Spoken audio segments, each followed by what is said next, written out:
Bir de şeytandır. Hadiste var, buyurur, ahirinci saniyede şeytan gəlir. Ta hələ ümidin kəsməyin. Hələ ümidin kəsməyin. Susuzdur bu, su göstərir. Buna nə lazımdır onu göstərir. Bu da istəyir, deyir, imanı verir. Ahirinci saniyədə də ümidin kəsməyin. Ədilə odur. Ədilə odur ki, insandan gəlir, imanın alır, insan əgər imandan udul eləyir, ona deyirlər ədilə. Ədilə ilə udul, kökü bitir, mənaları da bilir. Ona görə də deyir ki, məfatihdə o duanı oxuy, tain ki, axır dəqiqədə dərdüvə dəysin. Amma ondan iş düzəlmir. Ondan iş düzəlmir. Hədislərdə var, müstəhəbbidir insan öz əqidəsin, nəyə imanı var, onları yaza. Onları kəfəninə yaza, ya bir kağızda yaza, ya Allaha deyə tapşıra, bax ilahim, mənim əqidəm budur. Səni qəbul edirəm, bir rücu qəbul edirəm, Peyğəmbəri qəbul edirəm, Əlini qəbul edirəm, qiyaməti qəbul edirəm, Quranı qəbul edirəm, şəfaətə etiqadım var, rəcətə etiqadım var.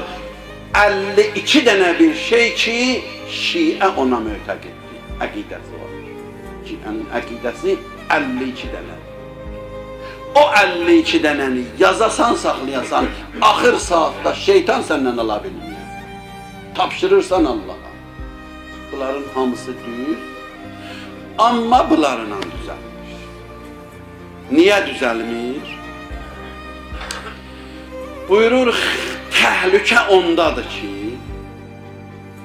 o məhəbbəti ki ona yer veribsən, o məhəbbət aparacaq.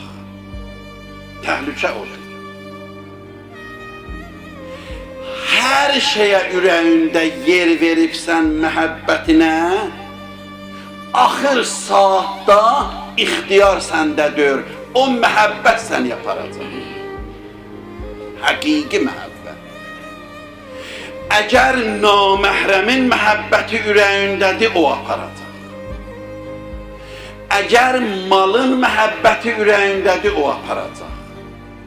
Vəzifə məhəbbəti ürəyindədir, o aparacaq. Allahın məhəbbəti ürəyindədir, o aparacaq. Allah və Allah izni verən şeylər. Fərqi yoxdur. Necə Əli əleyhissalam? Namaz üstündə Əli əleyhissalamdan eşitmirdi. Oxu çəkirdilər, bilmirdi. Peyğəmbər dedi, kim 2 rəkət namaz qılsa, namaz üstə fikri heç yerə getməsə, 10 dənə dəvə verəcək. Durdu, qıldı, qutardı. Həzrət dedi, fikrin heç yerə getmədi, dedi, bir yerə getdi. Hara? Dedi, fikirləşdim ki, bu dəvəni alandan sonra kimə ehsan eləyəcəyəm? Həzrət buyurdu ki, mən dəvəni verirəm, 10 dənə. Dedi, axı mənim fikrim getdi, dedi, yox, o Allah yoludur. O Allah yoludur. Rükuda zəkat verir, niyə çağıranda eşitmir, amma dilənçi deyir, hessadım yoxdur, onu eşitir. Çünki ikisi də bir yolda diyorlar. Sən gidirsən, elə bil ki, məsələn, Astarıya tərəf, Quba yolunda da məsələn bir yol qəzası baş verir. Sən onu görməyəcəksən.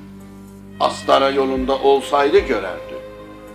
Amma əgər Astarıya gedəndə orada da yol qəzası baş verib hadisə, ikisi bir yolda diyorlar. Sən ikisinə də çata bilərsən. Çün zəkatına namaz ikisi də Allah yolu deyib, buyurur namaz üstündə. Həm namaz qılır, həm zəkat verir. Bu mümkündür.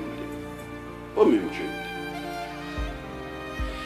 Bunları deməkdən məqsəd budur ki, deyir, və la təmutunne illa və əntum muslimun.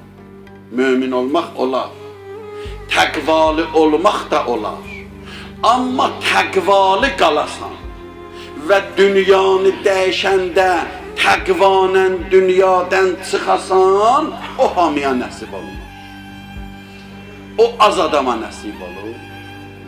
O adam ki məşq eləyir, o adam ki məhəbbətin təmizliyi, o insan ki ürəyində məhəbbətin xalis eləyə bilib, təmiz eləyə bilib, onlar salim, salamat çıxa bilirlər. Belə